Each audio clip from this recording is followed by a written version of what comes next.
en direct sur la 2. Enfin, ce dimanche, n'oubliez pas la fête des pères. À ce propos, Julie Morel s'est demandé comment elle était vécue dans des familles homoparentales. Depuis 2006, c'est la loi qui permet aux couples homosexuels d'adopter conjointement un enfant.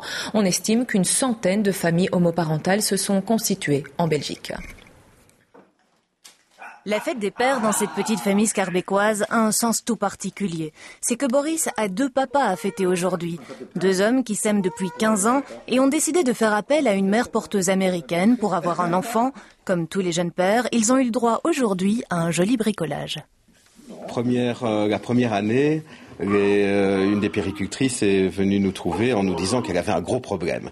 Et le gros problème, c'était que nous avions droit un cadeau pour la fête des mères et un pour la fête des pères. Mais à qui donner le cadeau de la fête des mères ? À Daddy ou à papa ? Nous avons signalé que ce n'était pas un souci et que tant qu'il n'y avait pas écrit en grosses lettres nouilles à ma maman chérie, ça irait très bien. À 2 ans, Boris ne se soucie certainement pas de sa différence, mais ses parents se préparent à répondre à une série d'interrogations. Aujourd'hui, il y a tellement de schémas familiaux différents.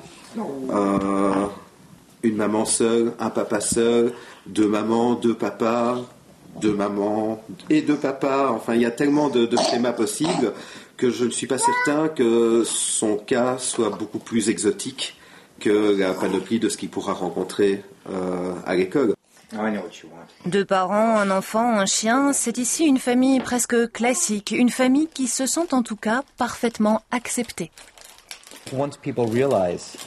Une fois que les gens réalisent que c'est normal, que c'est la même chose que chez eux, ça enlève les stéréotypes et ça enlève le mystère, ça devient presque ennuyeux, comme chez les autres.